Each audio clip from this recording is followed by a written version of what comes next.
Hello, I'm Ted Seides, and this is Investment Management Operations. This show explores the inner workings of the most sophisticated institutions in the industry. Through conversations with executives across operations, compliance, legal, and finance, you'll hear how key operating partners run their businesses in an ever-changing and complex investment landscape.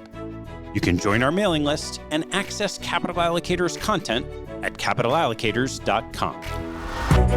I'm Scott McDonald, and I'm your host. My guest on today's show is Rob McGrail. Rob is General Counsel and CCO for DUMAC, the management company for Duke University. I was excited today to speak with Rob about the evolution of DUMAC's legal and investment operations. As one of the world's leading endowment managers, Rob shares his career evolution from being the first lawyer at DUMAC, how to create strong team dynamics when closing deals, and how the operational investment process has evolved over time. We cover best practices when working with established and emerging managers, and the evolution of the technical and reporting requirements across direct fund investing, separate accounts, and co-investments. Please enjoy my conversation with Rob McGrail. Well, Rob, thanks for joining me today. I'd love to go back and hear how you made your way to DUMAC. It's a story that I tell law school interns that work with me throughout the course of the year. You never know where you're going to end up. When I left law school, I knew I didn't want to practice in the litigation. But after that, had no real idea what I wanted to do, and got put in the corporate group at Aiken Gump and started practicing in the investment management space there. And at that time, law firms generally didn't have specialized investment management, private equity fund practices. The general corporate departments handled that work. And by and large, the alternative asset space was relatively unknown. And I certainly had no idea that university endowments were a major player in this space. Fast forward 4 years later, I reconnected with an undergraduate classmate of mine who was an investment manager at DUMAC. He mentioned that DUMAC was looking to hire in-house counsel. I said, well, that's interesting. I'd like to throw my hat in the ring, and was fortunate enough to get the job. So ended up moving down to DUMAC about 15 years ago, was the first in-house lawyer at DUMAC. At that time, most of our peers didn't have in-house counsel. Fast forward to today, I think all of our peer group has multiple lawyers and staff. It just shows you the growth of this industry in general, certainly the growth of the university endowment space. Did they have a COO at the time? What was the organizational non-investment framework? Yes, we had a COO, and most of our peers, I think, all had COOs. The amount of transactions that we were doing, it just became obvious it'd be a lot more efficient to have someone in-house to handle that work. The front office was handling the legal negotiations with outside counsel. The view was, well, that's a distraction. So let's get someone in-house that can handle the bulk of the negotiations. So I start, and shortly after I start, Dodd-Frank comes to be, and the regulatory burdens of investment managers increase tenfold, and a lot of them impact our space, the university community specifically. And so the operations become a lot more complicated almost overnight. Had you had a lot of experience doing that type of deal work previously? I did. When I started at Aiken, I was just helping form funds. I went over to Proskauer to do more M&A deal work. I started out at Proskauer the summer of 2008. World collapses, not doing any deal work for better part of almost a year. Everyone was just shell-shocked and trying to figure out where we're going to have jobs the next day. Things settle down, start just doing some M&A work, bankruptcy work, and trying to stay busy any way you can. Most of my experience prior to coming down to DUMAC was fund formation, primarily around private equity hedge funds. Once you arrived, what was it like trying to change the lens on what you saw, how to understand the business, how it works, all the things that you wouldn't hear about until afterwards? It was an adjustment for me for a number of reasons. First, relatively young in my career, was a mid-level associate at these firms, but the law firm structure, you have multiple people on your deal team, partner or senior associate, maybe another mid-level. So there's this hierarchy where I come down to DUMAC and it's just me. And so that was intimidating at first. Secondly, coming from the law firm world, you're used to just being an associate level, a technical expert. People are just asking you to perform a task and you're doing that task and then you're moving on to the next task. Whereas when you're in-house, you're part of the business team. To be a successful in-house lawyer, I think you want to be shaping strategy. You have to learn how to balance legal risk with business objectives. You're really a generalist now. You're no longer a strategic specialist. The mindset is different, and I had to learn that on the fly. I was fortunate to have a great mentor coming in from Aiken to help navigate the challenges at first, and then internally had great resources to help me adjust. But it took probably the better part of a year to feel comfortable with my role and not having to bill hours. We're accounting for every 15 minutes of my day was wonderful, but definitely an adjustment. Maybe give us an overview of DUMAC for those who are not familiar with the organization. DUMAC's the investment manager for Duke University, its related entities. We also manage assets for a private foundation called the Duke Endowment, which was started by the Duke family in the early 1900s. We manage approximately $27 billion. Our staff is about 50, 55 people, almost evenly split amongst the front office and the back office. And when I say back office, I mean the finance team, the legal engineering team, and the risk team. DUMAC's been operating for over 25 years, plays an important function for the university. And how big is the legal team today? The legal team today is 3 people.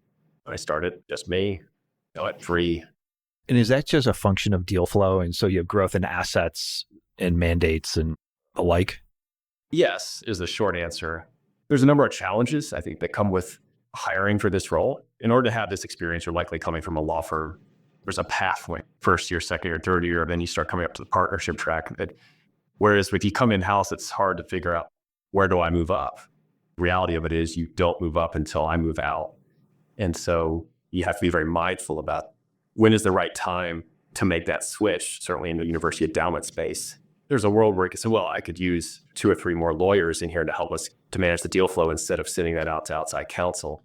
But I'm not sure if that's fair to those lawyers coming in, because often you wouldn't be able to have the upward growth that they probably would expect that they would want to have.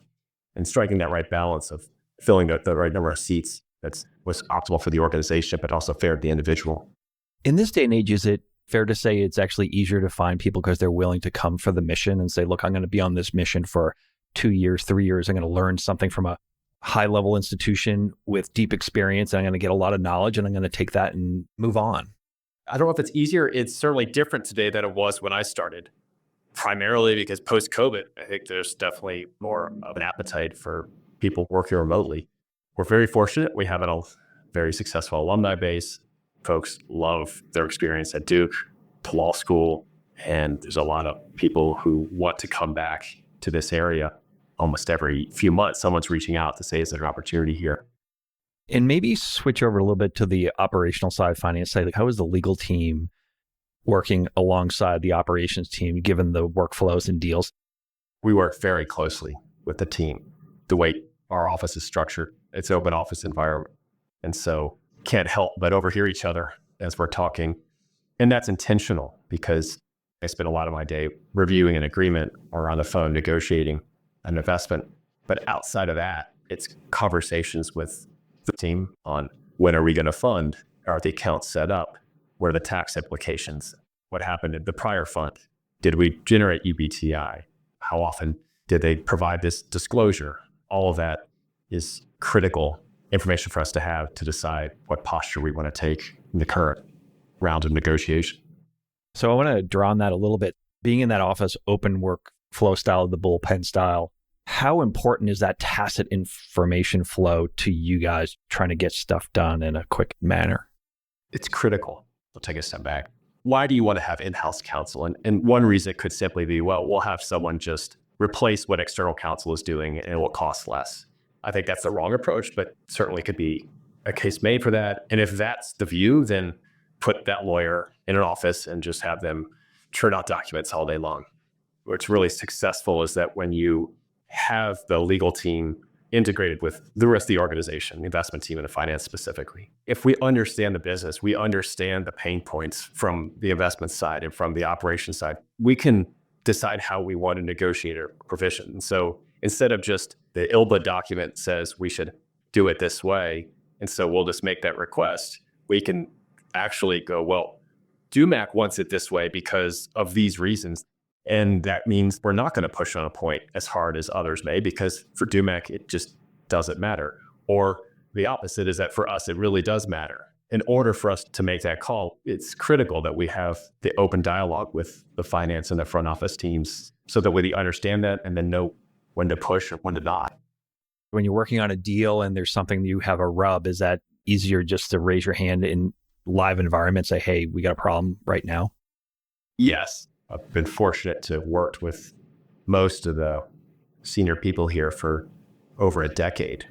And each of them has their own issues that they want to push on, their own negotiation style. Because I know them, I've been working with them in an office for most of the time. I already know how they're going to react to a certain point.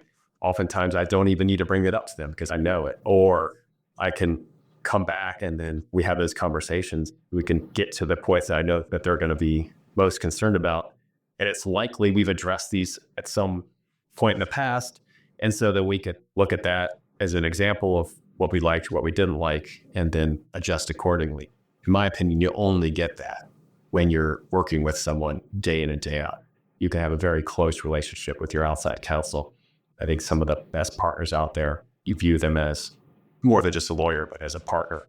They're not sitting in the team meetings on Monday and just absorbing all the information that's flowing around the office because they have other clients. And so you just miss that piece of it, which is critical for us to be able to do our job. So hitting on that partnership that you have with the investment team, what's your perspective on having investment team members actually read and understand the documents, or are they relying on you? This is building up the trust factor. When I first started, I think folks were reading in parallel with me. And now, or some that I've worked with ever since I've been at DUMAC, they probably don't feel like they need to read the LPA from cover to cover because they trust that I'm going to do that and I'm going to know the points to bring their attention. What I tell our team is that I don't expect you to read the LPA cover to cover, but I do expect you to understand generally what the terms are of this agreement. If the first time that we're sitting down, I'm having to explain to you how the waterfall works at a high level, it's just not an efficient use of my time or theirs. Like we should come in and say, oh, we know this is a European waterfall and we know that that's what we want. So let's move that off the table and let's just focus on the questions that you have. Style is such an important part because everyone's different in how they write their memos. Some people do go deep and some people go a little shorter. It's a custom job. Our CIO, when he hired me, he said that the role he wants me to play is everyone has their own style, but I need to make sure the DUMAC standards are kept. Not that anyone would go off the reservation, but some folks may say, well, I'm less concerned about X, Y, and Z, and I have to remind them that DUMAC is. And so we have to hold this line on these points, even though you may not care as much as others do, but this is the DUMAC process and we have to follow it each time. So what we're talking about is being at market. Are most organizations in the bell curve? Where are we today based on what you see? I'm not sure where we are today. Last year, if you had asked the question, where do you think you will be today? A lot of us would have said, well, we're going to have the upper hand, we being the LP base. I haven't seen a big swing in terms where everyone, frankly, I haven't seen much change. Obviously, what's changed is the fundraising time periods are being extended.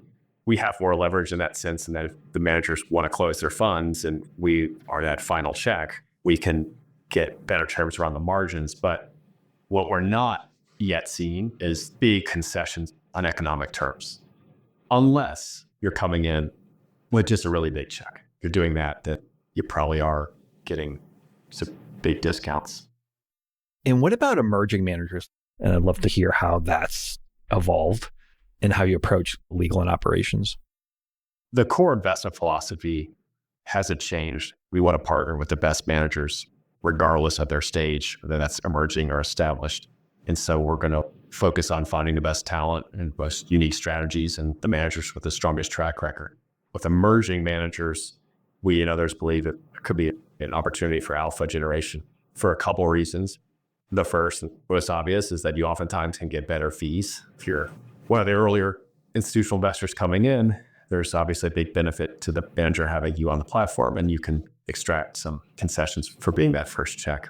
Secondly, there's an argument, there's a stronger alignment of interests with these emerging managers. Their personal wealth is often tied to fund success. And obviously that's could be better alignment. And then lastly, the emerging managers, they can operate in more niche markets because they don't have to put so much capital to work. So they can be a little nimbler and adaptable to market conditions. So those are the advantages of it. And the challenges are that you have to be willing to invest with managers without a track record. There's certainly going to be operational risks when you compare the manager's back office operational functions to that of a more established manager. There's maybe more of a key person risk in that you're relying on one person. If that person's no longer there, the fund can go away. And maybe also even some illiquidity risk in that if they're investing in these niche markets, maybe the fund or manager is no longer around, and then you're stuck holding these assets that are very difficult to sell. You don't really know who to turn to help you liquidate the assets. And so it requires a lot of thought around how to structure those investments and how to assess the risk. And the only way you could do that is by jumping all the way into the pond and then learning by doing. And DUMAC has been investing in the emerging manager space ever since I've been at DUMAC, so over 15 years. And it's not the core focus of our investment program, but it's a big component of it because we've been doing it for so long. The market knows that we're a source of capital, that we're willing to come in early. We have a track record, and then that allows us to see a number of opportunities that some of our peers don't, or that we're willing to look at those opportunities when some of our peers can't for a number of reasons. And when you look at those investments, larger organizations can write bigger checks. And at what point does it make sense to actually pursue a separate account platform for that particular manager? I'm not sure if there's a right answer as to when's the right time. I think that's really unique to each organization. The separate account, the benefits are obvious, and you control the account. If there's any question about the manager's behavior, you can shut the manager's access off by pushing a button. And obviously there's implications there, but at a basic level, the more control, the better you are. The challenge though is, what does it mean to hold an asset directly? There's a number of implications that flow from that. There's just a lot of plumbing that needs to get put in place for you to be able to operate this program. And that requires a lot of effort. And legally, if you're the direct owner of the asset, you're going to have reporting obligations, more legal exposure, headline risk. I say all that because before you decide to move into the separate account platform, you have to be very mindful of the operational risks associated with it. And then I think lastly, you want to think about, well, why are we doing this? For example, if the main benefit of having a separate account platform is to get the liquidity, does it really make sense then to have a separate account for a private investment? Because you're now on the cap table of some startup company based in Palo Alto. It's not as if you can just sell that piece off when you want to. So how much better off are you than you were investing in directly through the fund? You've added complexity, you've added legal exposure, and it may not be worth the risks that come with owning an asset directly. And how did you get your arms around knowing all the obligations? You have a global footprint. You have relationships around the world, and you're owning assets directly. How do you stay on top of what's happening in Japan, China? How do you report on that? When I started at DUMAC, we had a separate account platform for a number of years. As we got more comfortable that we had the proper infrastructure in place, it allows us to take on more sophisticated type of, now maybe we could add on a manager. If it's long only US, well, maybe we'll now go off into Europe and then get a little comfortable there. You layer on the complexity after you've gotten comfortable that you could handle the basics. At some point, it became very obvious that it was impossible for a person, or at that point, two people, to manage the legal reporting obligations that you have for being a direct owner. We had to go get technology to help. But the rules change. The rules change. A lot of the rules, no one even really knows how to interpret them. different law firms provide different advice. And it's all contingent on you knowing how much you owe. The law firm can't tell you. They can only answer the question based on the facts that you give them. And if you don't know how much you own, then it doesn't matter. You have to have a system in place that could quickly aggregate the positions and then alert you to a filing obligation. And we didn't have one, so we had to outsource. That's a massive undertaking. There's no way that we could do that. How did you get comfortable that you found the right service provider and they were on top of the ball? I think this goes back to the importance of doing proper diligence on your managers, on the onboarding, particularly emerging managers. The first line of defense is the managers. We expect the managers to know the jurisdictions that they're going to trade in and the disclosure obligations that come with it. That's part of the diligence process is, do we feel like they know what they're doing? If we don't, then we're not going to invest with them until they build out the infrastructure that they need. That's the first line of defense. The problem, though, is Manager A doesn't know what Manager B is doing, so they can't possibly be responsible for the filing obligation that may roll back to DUMAC because they only know what they own. We then have to build out this system to aggregate the positions when they need to be aggregated. Some of the difficulties is in some jurisdictions, you have to put Manager A, Manager B together, and others you don't. It's dependent upon the discretion that you give the manager, so it can get quite complicated. So as we were looking for a solution, we talked with folks in the market, mainly our managers. We would ask them, well, what do you do? The industry seemed to be using one or two different service providers. And so it was just all in this together that if this group is wrong, then a lot of us are going to be wrong. And so the headline risk at least will be diminished somewhat. You have a reporting infrastructure, data warehouse type of reporting structure, and then you also have requirements. Do you have an OMS to actually manage it? Because you're not only allocating capital to manage directly, but you also have this trading element. We have an OMS. What the direct trading team wants to execute a trade, it goes through the OMS, build a pre-screening test that could reject a trade. And then all that information. So you mentioned a data warehouse. We have information coming from a number of different sources. Most of it's externally.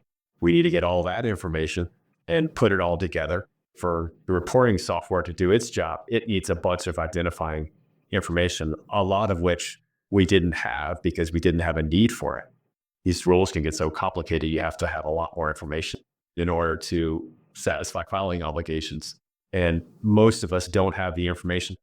So the only way to get it is to pay someone to give you the information. That is the world that we're in. The onboarding for the software was probably over a year just because we didn't recognize all the holes that we needed to fill in order to allow the software to do its job and give us real-time alerts. That's a full-time job on top of the full-time job. It is.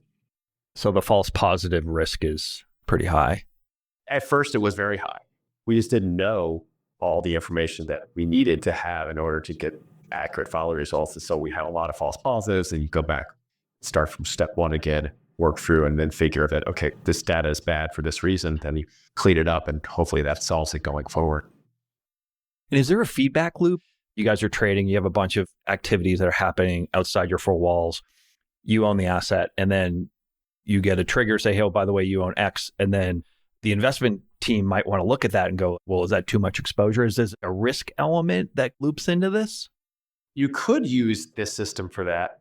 We don't, because we were already getting daily position reports and our team knew what we owned. And our risk team was using that for their models. It's made our existing processes better. I don't want to give the impression that our team didn't know that we own X percentage of a certain security. It's just that we didn't need to know that until board reporting, for example. But in terms of, well, did we cross a 5% threshold? Some jurisdictions, it's even lower than 5%. We didn't have a system where I could log into a platform and quickly give me that answer. It's going to come from a couple of different spreadsheets, and those weren't necessarily going to get put together until the end of each month.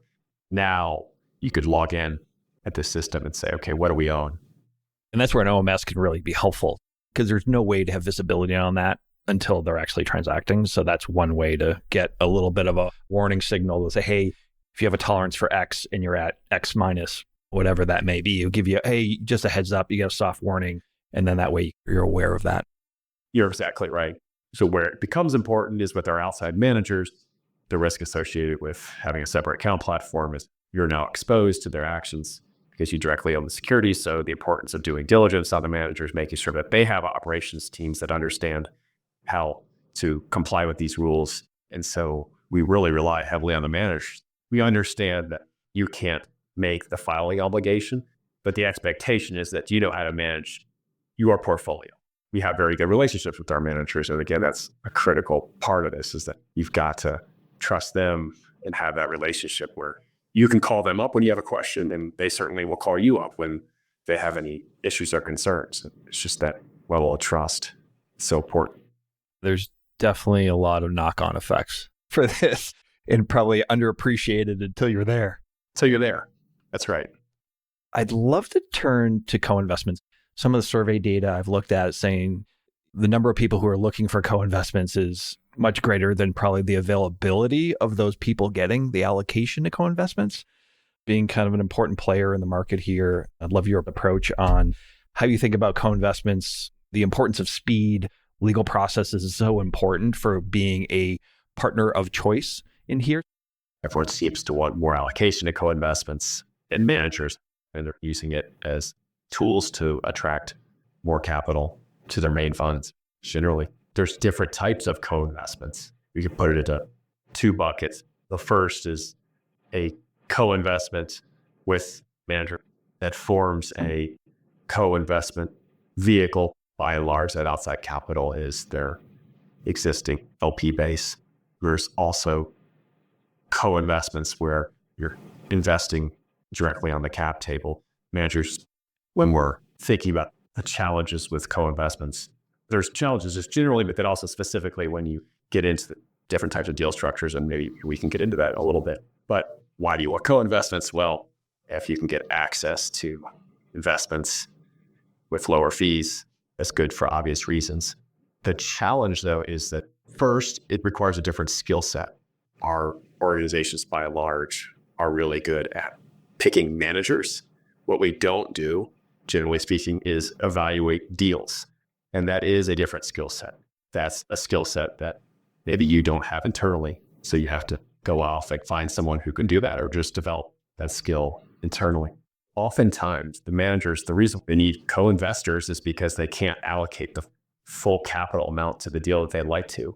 They want to fill that bucket up with investors they know very well, or another vehicle that they can control. They're oftentimes coming to us when they're close to certain that the deal is going to close. So what that means is that you've got to be able to respond fairly quickly in terms of a yes or no vote. That puts pressure on the front office, certainly, but definitely on the operations team to do the diligence that we need to do to get comfortable. Even though the dollar amount may be in the millions of dollars as opposed to tens of millions of dollars, we still have to review the 50-page LPA and the 50-page PPM, and operationally, they have to do their work to get comfortable. And that requires the same amount of effort than it does the $100 million investment, except with the $100 million investment, you probably have had months, if not weeks, to get prepared. With the co-investment, you've got 24, 48 hours to get it done. That can be really challenging. You've got to embrace that complexity, in my opinion, if you want to have a successful co-investment platform. I want to turn to the future and thoughts on where the industry is going, what you're excited about. If I knew where we were going, I'd probably be on the beach somewhere. Uncertainty is that we're going to be different than where we are now. I say that with a lot of conviction because when I look back to where we were 10 years ago, we were very different. I'm really excited to see technology, specifically around AI, the impact it could have on the investment side. Some of the operations, when we start realizing the power and making us more efficient, and just in the narrow lens of legal work, you can have an AI assistant help you review an agreement, not to replace a lawyer, but absolutely helps already. I use it almost daily. If you start harnessing that power on the back office, it can take some of these tasks that no one really wants to do, but things that we have to do, and takes that off of our plates and allows us to focus more on the higher risks items and partnering or with the investment team to make more informed, better decisions. I see that world coming soon, and that's exciting. There's a lot of movement there. We'll have to check back in later, see how things are going. This has been really good conversation. I'd love to close with 2 closing questions. One is, what advice would you give to an emerging manager from a legal and operations perspective? My advice would be view operations not as a cost center, but as a differentiator. You can focus on how operational excellence can set you apart from your competition and drive value for your business. It just makes it so much easier for you to get that capital in. And then there's a lot of value that you can drive from having smart, talented folks on your back office that you can partner with to help build your business. The other question we typically ask people is that what article, book you commonly refer to people? Within my group, I'm fortunate to have a strong network, being able to rely on the people that I've worked with in the past, the people that are sitting in my seat at our peer institutions, and just keeping lines of communication open and strong dialogue. Yes, there's books. There's a lot of other resources out there, but just having these conversations is immensely valuable. So my advice would be to have strong networks and utilize the folks in your network. Rob, it's been a lot of fun. Thanks for the time, and look forward to staying in touch. Thanks, Scott. Thanks for listening to the show. If you like what you heard, hop on our website at capitalallocators.com, where you can access past shows, join our mailing list, and sign up for premium content. Have a good one, and see you next time.